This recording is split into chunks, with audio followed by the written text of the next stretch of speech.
Okay, I saw an anime. It's called. I saw this anime. I saw the first episode. In English, it means Somali in the forest spirit. It's like a magical world, right? There's a forest, right? Very beautiful forest. Oh my god, everything in this show looks beautiful. But this forest is really beautiful. There's this golem walking through it. This dude right here. He honestly is really unsettling looking. And he's like walking through the forest, and I'd be more unsettled if the music wasn't really pretty and like oh la la la la la, it's beautiful.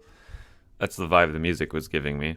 So that's the reason he didn't really creep me out. But he's like he really stands out in contrast to the beautiful forest. The fact that he looks so creepy. And golems like live in the forest. They're there to protect them. They live for like 1,000 years, and that's what they do. They just protect the forest and the life cycles of the forest. Then he finds a little girl, little human girl in this world of monsters. And he's like, "Oh, a human child. That's weird." And then the child goes, "Dad?" And it's like, "Oh." Then it skips forward in time, and he's traveling around with her. It's pretty cute. She wears a little hood that has horns on it, and they pretend that she is a minotaur, but she's really a human. And the reason they do that is because there's a war between like monsters and humans, and the monsters kick their butts, and they like enslaved the humans and ate a lot of them. There's a part where a guy's talking about eating humans, like in front of the kid and the golem. And the kid isn't really freaked out, but I think that's because she doesn't really think of herself as a human. She just thinks of herself as like the child of this guy. But it's really creepy. It's honestly makes me a little sick to my stomach when the guy was talking about people are tasty, and he's just like so nonchalant about it. But the music and the tone is really chill, so it doesn't make you freak out. So they're traveling around, and the golem says they're in search of other humans. What I assumed happened is, my guess is that the golem was like, he watches the forest to protect natural life cycles or whatever. And he finds like a lone human child who's probably one of the last few of its kind. And he's like, I gotta go find other humans for this child to be with so its race can live on.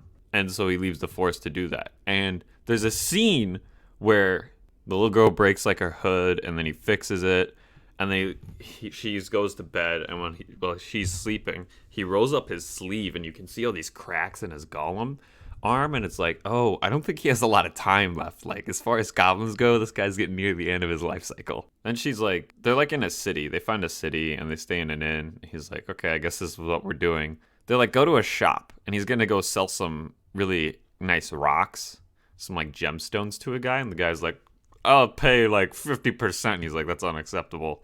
I need the required amount. And then he opens his golem eye.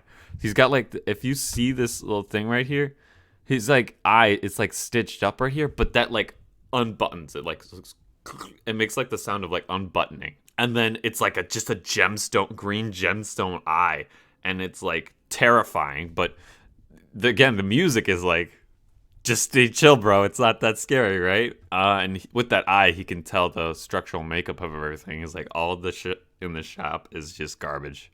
This is all like made up stuff. Like, this is all fakes. So, I mean, if you don't sell me the right price for this, I'm going to rat you out to whoever's in charge that this is all BS. And he's like, fine. He gives him like a ton of cash and tells him to leave. And the golem's like, thank you, bye. But while he was doing that, the little girl ran away to chase a cat. But it turns out it wasn't a cat. You could kind of tell right away because the cat's face wasn't like the other cats. It looked like it had a mouth for talking. It had some weird like redness on the top of its forehead. It's like, this is clearly, I guessed right away that it was just going to be a guy that could actually talk, because it kept turning around like, stop following me. But then she followed it to like an alley. And then she starts petting it, and he's like, bruh, don't pet me. Oh, that's actually pretty nice.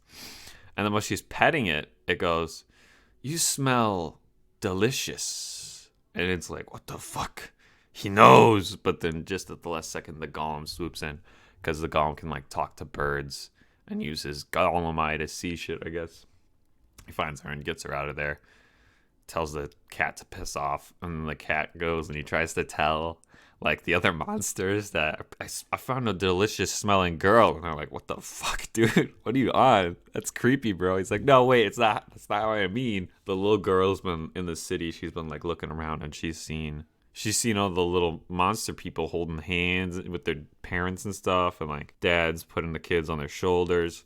And you can tell she's like, oh, I wish I had that. But I just got this Gollum dad. She loves him. A good scene in there also was that there was a guy walking up the stairs of the inn, and the Gollum got freaked. He kind of got a little tense. He was like, stay quiet, right?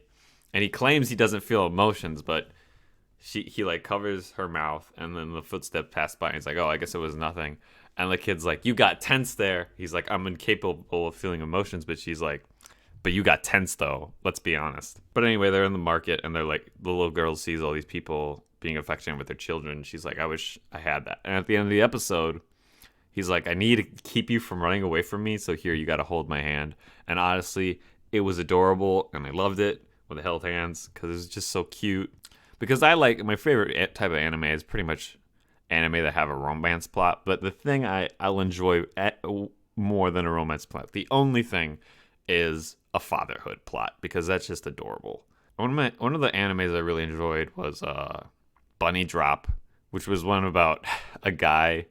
I won't get into that one, but basically he's a dad, and it's pretty cute.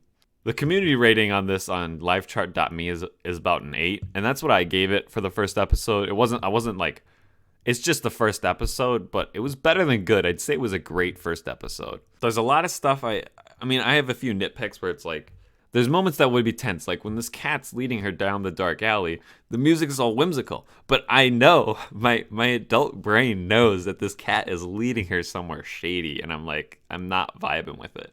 But the music was all nice, so it kept you like in it. And when the Gollum's eye opened, and when he was walking through the forest, the music was all whimsical. Even though the visuals and the implications are creepy, the music stays light. I don't really know if there's anything wrong with that. That's just a thing I found interesting. Anyway, yeah, first episode, I'd give it about an 8 out of 10. We'll see what they got next week.